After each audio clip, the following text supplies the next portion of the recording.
पांडवों की तीर्थ यात्रा का राज दुखी होकर उन्हीं के विषय में बात कर रहे थे कि वहां पर लोमस ऋषि पधारे।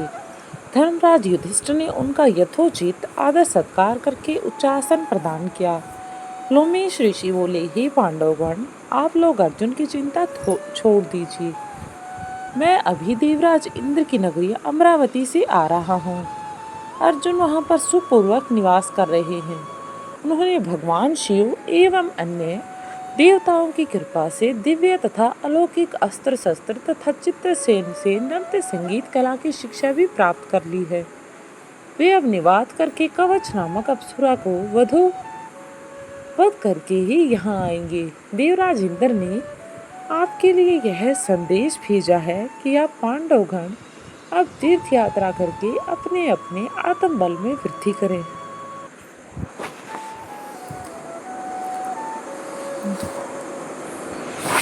देवराज इंद्र के दिए गए संदेश के अनुसार युधिष्ठिर अपने भाइयों पुरोहित, धौम्य, लोमेश ऋषि आदि को साथ लेकर तीर्थ यात्रा के लिए चल पड़े। वे लोग नैमिषारण्य, कन्या तीर्थ, अश्व तीर्थ, गो तीर्थ आदि में दर्शन स्नान आदि करते थे। अगस्त्य ऋषि के आश्रम में आ पहुंचे। लोमस ऋषि ने उस आश्रम की प्रशंसा करते हुए बताया, हे धर्मराज, यह अगस्त्य मुनि एवं उनकी धर्मात्मा पत्नी लोपमुद्रा की पवित्र सतली है। एक बार अगस्त्य मुनि यहाँ घूमते हुए पहुंचे तो उन्होंने एक गड्ढे में अपने पूर्वजों को उल्टे उलटते देखा।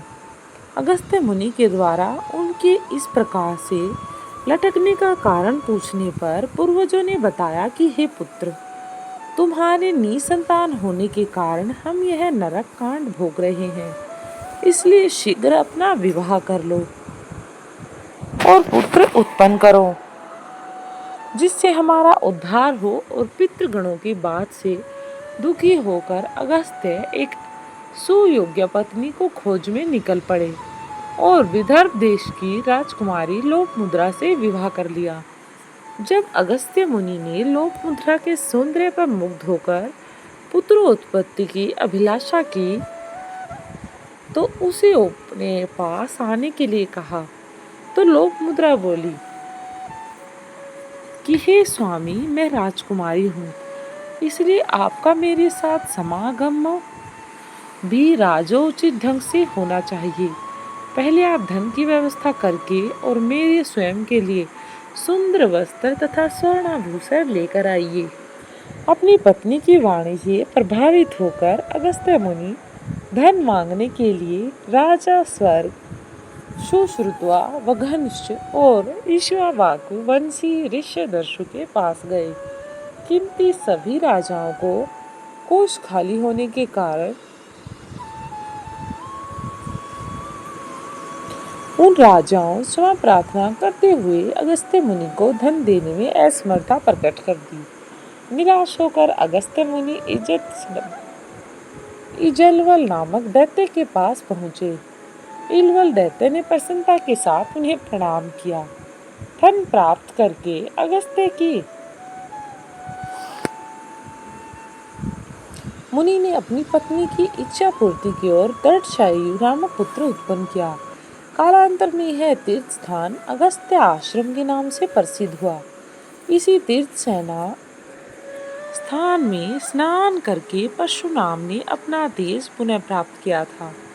इसलिए हे युधिष्ठिर, यहाँ स्नान करके आप दुर्योधन के द्वारा छीने गए तेज को पुनः प्राप्त किएंगे। लोमेश ऋषि के आदेश अनुसार वहाँ स्नान पूजा आदि करके युधिष्ठिर ने लोमेश ऋषि से पूछा, हे प्रभु, कृपा करके यह बताइए कि परशुराम निस्तेज कैसी है। लोमस ऋषि ने उत्तर दिया, महाराज दशरथ नंदन श्री राम जब भगवत जी के धनुष को तोड़कर सीता जी से विवाह कर लिया था, अपने माता पिता, भाइयों, बारातगण आदि के साथ अयोध्या लौट रहे थे तो एक बड़े जोर की आंधी आई, जिससे वृक्ष पृथ्वी पर जाकर गिरने लगा। तभी राजा दशरथ की दृष्टि भर्गो काल के परशुराम पर पड़ी। उनकी वेशभूषा बड़ी भयंकर थी। तेजस्वी मुख पर बड़ी बड़ी जटाएं बिखरी थी। नेत्रों में क्रोध की लालिमा उभर कर सामने आ रही थी। कंधे पर कठोर फरसा और हाथों में धनुष बाण थे।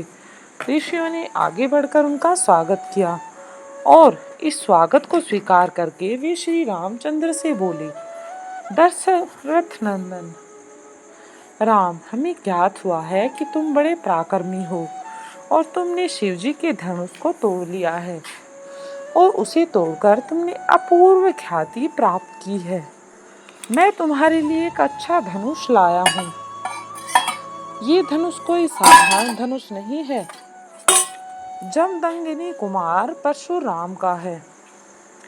इस पर बाण चढ़ाकर तुम अपने शौर्य का परिचय दो। तुम्हारा बल और शौर्य देखकर मैं तुमसे द्वंद्व युद्ध करूंगा। परशुराम की बात सुनकर राजा दशरथ विनीत स्वर में बोले, भगवान, आप वेदविद स्वाध्याय वाले ब्राह्मण हैं। क्षत्रियों का विनाश करके आप बहुत पहले ही अपने क्रोध का शमन कर चुके हैं। ऋषिराज, आप इन बालकों को अभय दान दीजिए। किंतु परशुराम जी ने दशरथ की अनुनय विनय पर कोई ध्यान न देते हुए राम से कहा, राम, संभवतः तुम्हें ज्ञात नहीं होगा कि संसार में केवल 2 ही धनुष सर्वश्रेष्ठ माने जाते हैं। सारा संसार उनका सम्मान करता है और इन्हें विश्वकर्मा ने स्वयं अपने हाथों से बनाया था। उनमें से पिनाक नामक एक धनुष को देवताओं ने भगवान शिव को दिया था। इसी धनुष से भगवान शिव ने त्रिपुरासुर का वध किया था। तुमने उसी धनुष को तोड़ डाला है। दूसरा दिव्य धनुष मेरे हाथ में है। इसे देवताओं ने भगवान विष्णु को दिया था। यह भी पिनाक की भांति ही शक्तिशाली है। विष्णु ने भृगवशी ऋचिक मुनि को धरोहर के रूप में वह धनुष दे दिया। वंशानुवश रूप से यह धनुष मुझे प्राप्त हुआ। अब तुम एक क्षत्रिय के नाते इस धनुष को लेकर इस पर बाण चढ़ाओ और सफल होने पर मेरे साथ द्वंद्व युद्ध करो। परशुराम के द्वारा बार बार ललकारे जाने पर रामचंद्र बोले, हे भार्गव, मैं ब्राह्मण समझकर आपके सामने विशेष बोल नहीं रहा हूँ, किंतु आप मेरी इस विनयशीलता का पराक्रमहीनता एवं कायरता समझकर मेरा तिरस्कार कर रहे हैं। लाइए धनुष बाण मुझे दीजिए। यह कहकर उन्होंने झपटते हुए परशुराम के हाथ से धनुष बाण ले लिया। फिर धनुष पर बाण चढ़ाकर बोले, हे भृगु नंदन, ब्राह्मण होने के कारण आप मेरे पूज्य हैं, इसलिए आप बाण को मैं आपके ऊपर नहीं छोड़ सकता, परंतु धनुष को पर तेजा चढ़ने के बाद यह बाण कभी निसफल नहीं जाता। इसका कहीं न कहीं उपयोग करना पड़ेगा। इसलिए इस बाण के द्वारा आपकी सर्वत्र शीघ्रता पूर्वक आने जाने की शक्ति को नष्ट किए देता हूँ। श्री राम की ये बात सुनकर शक्तिहीन से हुए परशुराम जी विनय पूर्वक कहने लगे, बाण छोड़ने से पूर्व मेरी एक बात सुन लो। क्षत्रियों को नष्ट करके जब मैंने यह भूमि कश्यप जी को दान में दी थी तो उन्होंने मुझसे कहा था कि अब तुम्हें पृथ्वी पर नहीं रहना चाहिए, क्योंकि तुमने पृथ्वी को दान दिया है। तभी से गुरुवर कश्यप जी की आज्ञा का पालन करता हुआ मैं कभी रात्रि में पृथ्वी पर निवास नहीं करता। अतः हे राम, कृपा करके मेरी गमन शक्ति को नष्ट मत करो। मैं मन के समान गति से महेंद्र पर्वत पर चला जाऊंगा। चूंकि इस बाण का प्रयोग निसफल नहीं जाता, इसलिए आप उन अनुपम लोगों को नष्ट करें जिन पर मैंने अपनी तपस्या से विजय प्राप्त की है। ये बात सुनकर राम भी इस बात से सहमत हो गए। आपने जिस सरलता से इस धनुष पर बाण चढ़ा लिया है, उससे मुझे विश्वास हो गया है कि आप मधुर राक्षस का वध करने वाले साक्षात विष्णु हैं। परशुराम की प्रार्थना को स्वीकार करके राम ने बाण चढ़ा छोड़कर उनके द्वारा तपस्या के बल पर अर्जित किए हुए उनके समस्त पुण्य लोकों को नष्ट कर दिया और इसके साथ ही परशुराम जी का निस्तेज हो गया। फिर परशुराम जी तपस्या करने के लिए महेंद्र पर्वत पर वापस चले गए।